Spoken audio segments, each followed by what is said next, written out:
ቀደም ባነበብነው ቃል መሰረት እስካለን ጊዜ ድረስ እንገባለን። ለምንድን ነው አይምሮ የሚታደሰው? ደግመን እናነበው ክፍሉ ምዕራፍ 12 ሮሜ ቁጥር 2 ላይ ደግመን እናነባለን። ለምንድን ነው አይምሮ የሚታደስበት? ምክንያቱ ምንድን ነው? ምን ለማግኘት ነው? ምን አይነት ውጤት ለማምጣት ነው ሰው አይምሮን ማደስ ያለበት?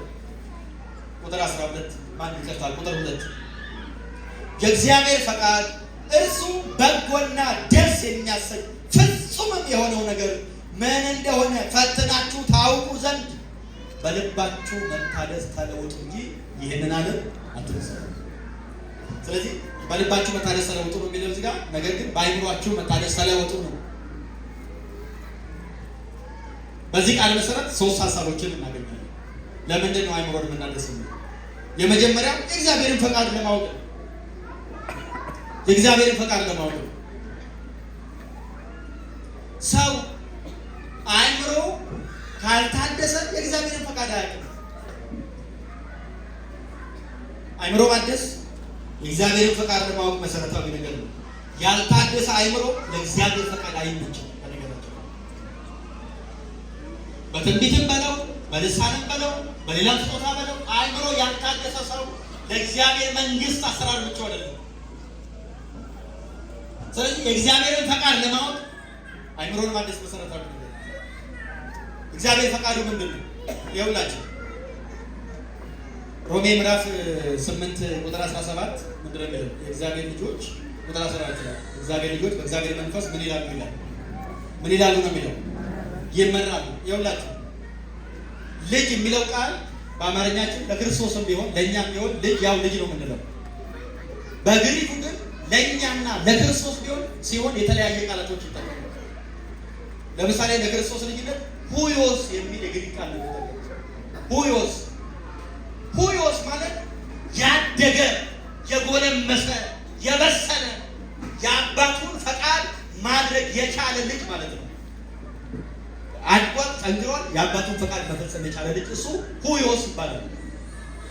ስለ እኛ ልጅነት ግን ቴክኖን የሚል ቃል ሮሜ ምዕራፍ 8 ቁጥር 14 ላይ ያለው ቃል በግሪኩ የእግዚአብሔር ልጆች በእግዚአብሔር መንፈስ ይመራሉ የሚለው የእግዚአብሔር ሁዮስ የሆኑ ልጆች በእግዚአብሔር መንፈስ ይመራሉ። ይሄ ማለት ምን ማለት ነው? በጌታ የሆነ ሁሉ በእግዚአብሔር መንፈስ አይመራም። በእግዚአብሔር መንፈስ የሚመራው የእግዚአብሔርን ፈቃድ ማወቅ የቻለ ልጅ ነው። የአባቱን ፈቃድ ምንድን ነው ብሎ ያልተረዳ ሰው ለእግዚአብሔር ምሪት ማወቅ አይችልም። አሁን እኛ ተሰማኝ ላይ ፈሰሰ ማታ ስተኛ እንዲመጣ ብለን ነው የምንሄደው። መጽሐፍ ቅዱስ ልክ ነው። እግዚአብሔር ለልባችን ይናገራል፣ እውነት ነው። እግዚአብሔር ፈቃዱን ይናገራል በመንፈሱ በኩል እውነት ነው። ግን በልባችን የሚሰማን ሁሉ ምንጩ መንፈስ ቅዱስ አይደለም። ይሄንን አስረግጬ ነገራችሁ። በልባችን የተሰማን ሁሉ የእግዚአብሔር ፈቃድ አይደለም። ለምን? መጽሐፍ እግዚአብሔር ከልባችን በላይ ታላቅ ነው ይላል አይደለም? እግዚአብሔር ከልባችን በላይ ታላቅ ነው። ስም አልጠራም፣ አካባቢ አልጠራም። ግን በዚህ ጉዳይ አንድ ያሳረሱትን ነገር ልንገራችሁ። ማለት የእግዚአብሔር መንፈስ መሪትና የልባችን ሀሳብ የተለያዩ ነው። በዛሬ 3 ሰዓት ገደማ ይሆናል ድንገት የሆነ ቸርች ነው ገባሁና አንድ እህት መልዕክት አመጣች። ለምን ዝም ካልሆነ ትቀጥላለች? አሁን ይኸውላችሁ አንድ ነገር ማቋረጥ አለብን። ዝም ካልከው ሲል አቋርጠው በማለት ልክ ካልሆነ ልክ አይደለም ማለት አለብን። አልተም ብሎ ነው እያመጣ ተቋረጠ ማለት ነው። ለማንኛውም በዚህ ሁኔታ ተዋወቅን። ከዛቸው ጋር አንድ ቀን ደወለችልኝና ጸልይልኝ አለችኝ። ሳሳሽ እንዳይሆን እኔ ነብይ አይደለሁም ብዬ ራሴን አስተዋወቅኩ። አይ አይደለም ልክ ነው፣ አንተ ጋር መልእክት እንዳለ ጌታ ነግሮኛል፣ ጸልይልኝ አለችኝ። እሺ እንግዲህ ጌታ ከመራሽ እናደርጋለሁ ብዬ በስልክ ነው ጸልይልኝ አለች። ለእሷ ከጸለይኩ በኋላ ድንገት ለባለቤቴም ጸልይ አለች። አውቀዋለሁ ባለቤቷን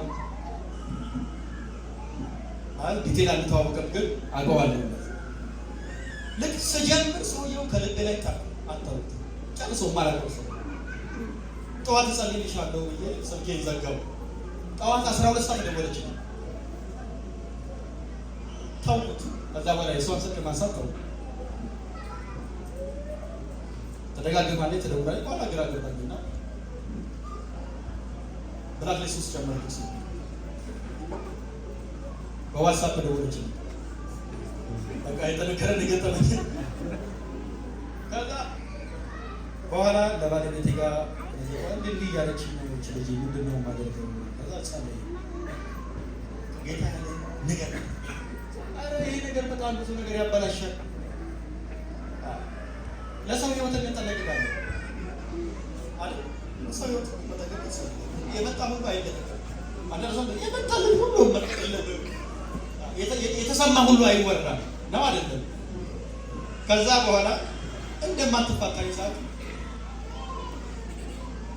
እኔ በባለቤትሽ ጉዳይ እንደዚህ አይነት ነገር ነው መንፈስ ቅዱስ ይባላል። ለምንድናችሁ ዳቦ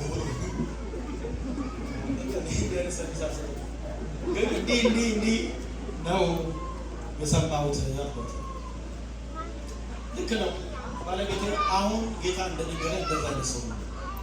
አሁን ተለያይተን ነው ያለው። በኋላ ተገናኘና በአካል አወራን። እሷ አታውቅም። ለእሱ አራተኛ ሚስት ነች። አራተኛ ሚስት። እሱ ደግሞ አፖስትል ነው። ጌታ ይባርካል።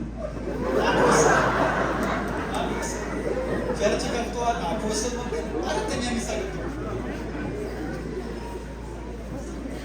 አሁን ይሄን ስትቃወም ጸጋ ስለሌለባቸው እነሱም መንፈስ ነው ምናምን ይላል። ይፍረስ ይሄ ቸርችን ጋለሞታ ሊያደርግ የወጣ መንፈስ የተመታ ነው። አሜን።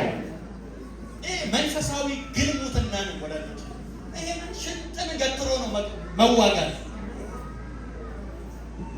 ሲጀመር እኔ እንደነዚህ አይነት ሰዎችን የሚደግፉ ሰዎች እንዲቀበሉ አልፈልግም፣ በግሌ ማለት ነው። እንደነዚህ ሰዎች የእግዚአብሔር ሰው ናቸው ብለው የሚቀበሉ ሰዎች እኔን እንዲደግፉኝ አልፈልግም። በኋላ አውራን ነበር አንቺ እሷ ደርሳበታለች። አራተኛ ሚስት ነች። ሚስቷን በአካል አግኝታለች። ሚስቱ አንቺ ይሄን ለምንድን ነው አንቺ ይሄን እያወቅሽ ለምን ገባሽ? አይደለም እኔ መጀመሪያ አላውቅም ነበረ። ጌታ አግኝ ብሎ ይነገባው ጌታ ይላል። አሁን ይሄን እኮ መንፈሳዊ የሚያደርግም ሰው ምናምን አይጠፋም። ግን የእግዚአብሔር ቃል ሚስቱን የሚፈታ የተፈታችሁንም የሚያገባ ያመነዝራል ይላል። ቃል ላይ ነው የምትቆመው፣ ልምምድ ላይ አይደለም። መልካም ነገሮች ሁሉ የእግዚአብሔር ቃል አይደለም። የእግዚአብሔር ቃል ድጋፍ አለው ወይ? በሞኝነት ተቀበለ ታበላ በሞኝነት ተቀበላ ገብታ ህይወቷን ውስጥ ተቀበለች። ለማንኛውም ልላችሁ የፈለኩት ምንድን ነው? የአእምሮ መታደስ የሌለው ሰው ለእግዚአብሔር መንፈስ አይመችም። ስለዚህ ግማሽ ከመንፈስ ቅዱስ ግማሽ ከሰይጣን ነው ይዞ የሚመጣው። ሰይጣን ደግሞ ጥርት ያለ ውሸት ይዞ አይመጣም። በነገራችን ላይ ድጋፍ አለው፣ ይቀባል። ማሸጊያው እውነት ነው፣ ውስጡ ግን ምንድን ነው? ውሸት ነው። እንጠንቀቅ። ያው በልብ የተሰማኝ ብዙ ስለሆነ ይሄ ክብር ለኢየሱስ ይሁን። ለማንኛውም የእግዚአብሔር ቃል ምንድን ነው የሚለን? የእግዚአብሔርን ፈቃድ ለማወቅ አእምሮን ማደስ መሰረታዊ ነው። ክብር ለጌታ ይሁን።